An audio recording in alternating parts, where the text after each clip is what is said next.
मतगणना रुझानों के मुताबिक जदयू को बहुत बड़ा नुकसान होता दिख रहा है। क्या बिहार में नरेंद्र मोदी के मुकाबले ब्रांड नीतीश की वैल्यू कम हो गई? नरेंद्र मोदी के नेतृत्व में भाजपा बिहार में शानदार प्रदर्शन करती दिख रही है। जदयू भाजपा की तुलना में पिछड़ता दिखा।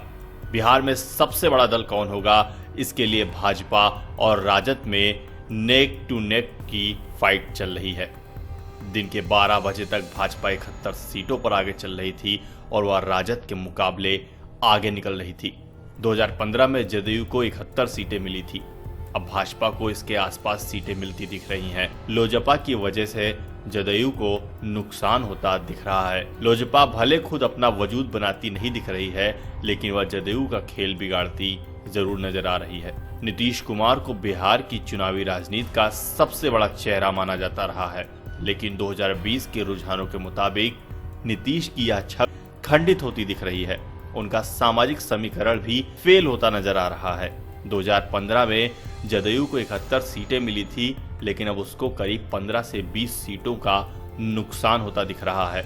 माना जा रहा है जदयू को जो भी नुकसान हुए हैं वो लोजपा की वजह से ही हुए हैं। अगर लोजपा भी एनडीए में रहती तो नतीजे शायद कुछ और होते।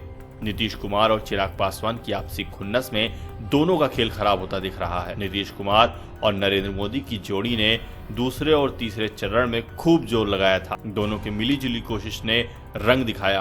दोपहर 12 बजे तक सीमांचल की 21 सीटों में से 15 सीटों पर एनडीए के उम्मीदवार आगे चल रहे थे।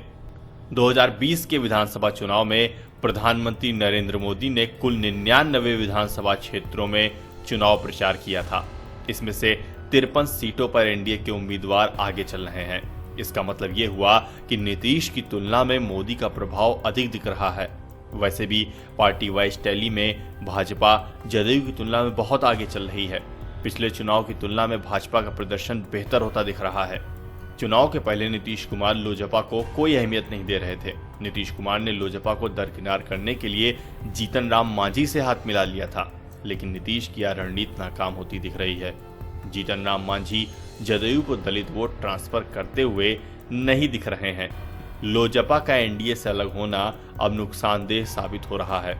लोजपा की वजह से जदयू के करीब 50 उम्मीदवार पीछे चल रहे हैं। कांटे के इस मुकाबले में 2-4 हजार वोटों का अंतर भी बहुत बड़ा फर्क पैदा करेगा। राजद के मेल से इस बार वामपंथी दलों को बहुत फायदा मिलता दिख रहा है। सीपीएम और सीपीआई दोनों बिहार में मृतपाय हो गए थे, लेकिन इस बार दोनों को जीवनदान मिलता दिख रहा है।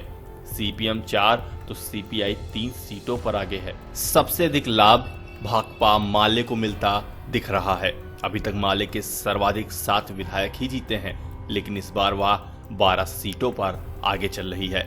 वामपंथियों को तो फायदा मिलता दिख रहा है, लेकिन राजद को नहीं। राजद ने 2015 में 80 सीटें जीती थी, लेकिन इस बार वह 60 से 65 के आसपास सिमटता दिख रहा है। Report video desk news ट्रैक.com।